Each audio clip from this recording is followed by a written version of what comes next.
Benny Logan. Oh, Benny. Yeah, Benny. I thought you said Betty, not Benny. Oh, no. Okay. You know, Who's Betty? my boy, Benny Logan. The Bengals stayed perfect with a 21-point win over the Browns. Andy Dalton connecting with his tight end Tyler Eifert for 3 scores. For Johnny Manziel, really a tale of 2 halves. In the first, Manziel led the Browns in their longest TD drive since 2013, but couldn't lead to any points in the second half.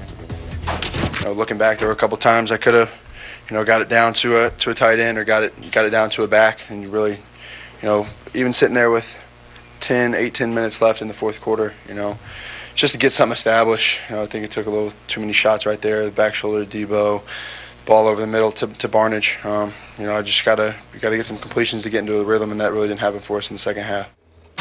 Stephen A., what'd you think of Johnny's performance last night?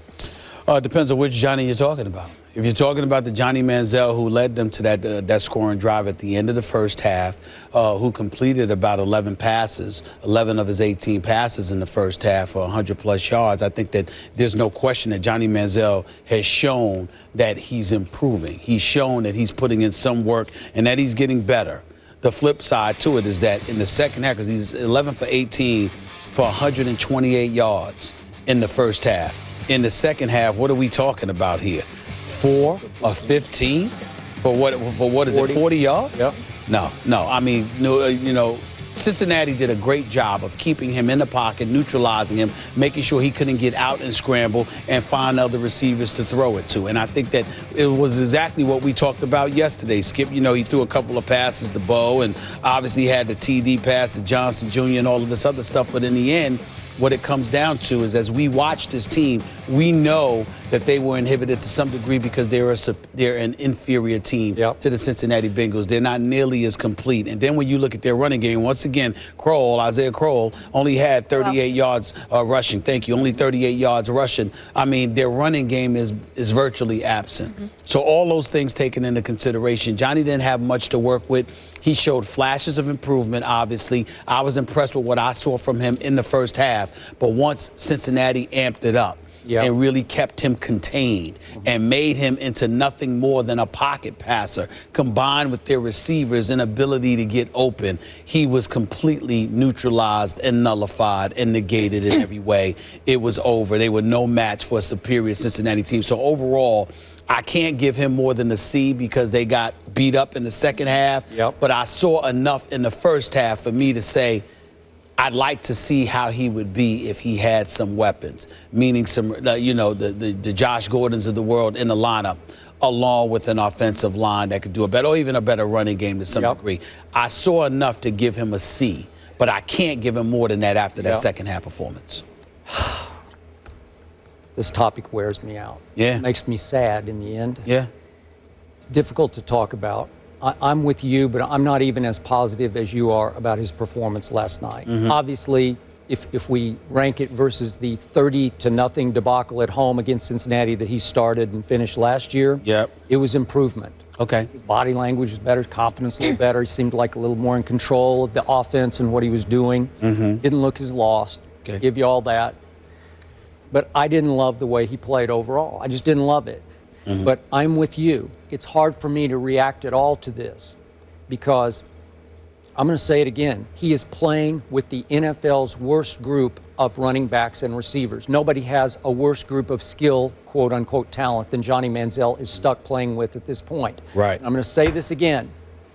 He is playing for a coach and a GM who did not want him. They did not want to take him with the 22nd overall pick. That came from the owner, Haslam, on draft night in the war room. So he has been, to me, doomed from the start in Cleveland. And he's obviously playing for an organization that seems doomed just as an organization. It's just so dysfunctional. It's such a mess. And after the game, I thought it was fitting that Pettine went Jay Gruden on RG3 last year. Remember when Jay Gruden used to rip RG3 or just be so condescending and dismissive of him? And so last night, Pettine dismissed Johnny as inconsistent. Okay, I'll give you that. He said he's got to do a better job of throwing from the pocket. Okay, I'll give you that. But then when asked, will Johnny start when they play again in what's 10 days away from now, Pettine said, we will assess what pool of players are available. What pool of players? So we're talking about a former first-round draft pick here, and he is relegated to a pool of players. maybe somebody on the practice squad, maybe one of our second, third, fourth stringers will be ready. Maybe Josh McCown. We'll see what our pool is before we decide whether Johnny's going to get another start. That's as dismissive as you can get from a head coach. So my bottom line again is I don't think Mike Pettine will be there next year. I could be wrong about that, but it seems like he's got one foot out the door because that team is so bad. And I'm hoping Johnny won't be there next year. Well, both of us are hoping Johnny won't be there. That's number one. Number two, to get back to him, improvisational skills were there. In the pocket, he didn't seem as impressive. The offense clearly looks like it's run with a bit more efficiency with Josh McCown up in there as opposed to Johnny Manziel. But I think that, Skip, I would say this. We spend so much time feeling sorry for Johnny Manziel. Is it time that we should all feel sorry for Mike Pettine? And the reason I bring that up is because, like you said, he didn't want Johnny Manziel, all right? It was forced on him. This man, and then Josh Gordon, with his obviously substance abuse issues. Yeah. So that had something to do with it. When you look at it from that perspective, and you've got two primary weapons alone, and then obviously, you've got some issues with injuries in your secondary on the defensive side of the ball.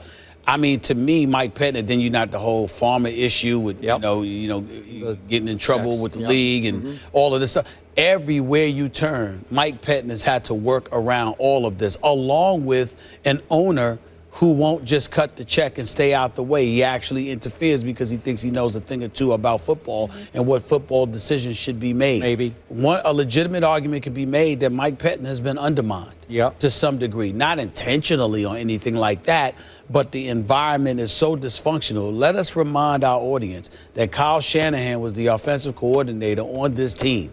Got let out of his contract. That does not happen with offensive coordinators. He wanted out, got let out, and immediately landed the job in Atlanta. So when you look at it from that perspective, everybody wants to jump ship. And this is what Mike Pettine has to deal with because by and large, it ain't because of him.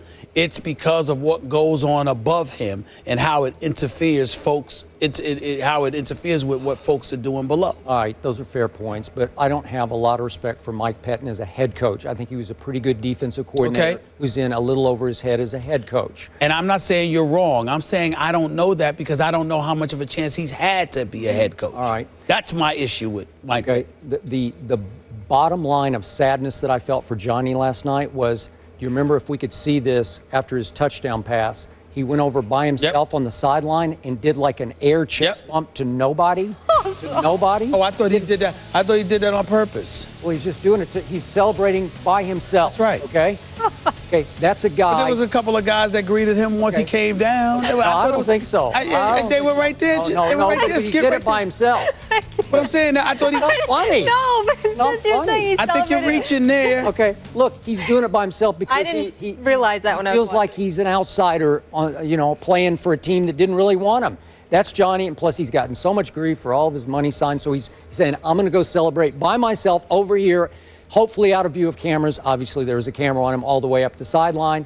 I thought that was telling because that's Johnny's mentality right now. It's me against the world in Cleveland. I got nobody backing me. Nobody's behind me. Nobody's on my side in Cleveland. Coach certainly I'm alone. Well, I know for a fact he'd like to be gone. Well, for sure. He'd like to be gone, like to be in a better situation. There's no question, and I don't blame him one bit. I'd actually like to see him in Houston. I would too. And the last thing, the one great thing we saw from him, to your point, and I want to push this. This kid has rare quickness and elusivity because I'm sure the Bengals' whole plan was you cannot ever let him out, and he was getting out at will. Sometimes he got out in the second half. He didn't make a play. I couldn't tell. I really, really couldn't tell. What they had in the second half, one first down maybe? Yep. I mean, it was bad. But he missed some throws. But the point is, I still think he can play somewhere else. He needs a fresh start.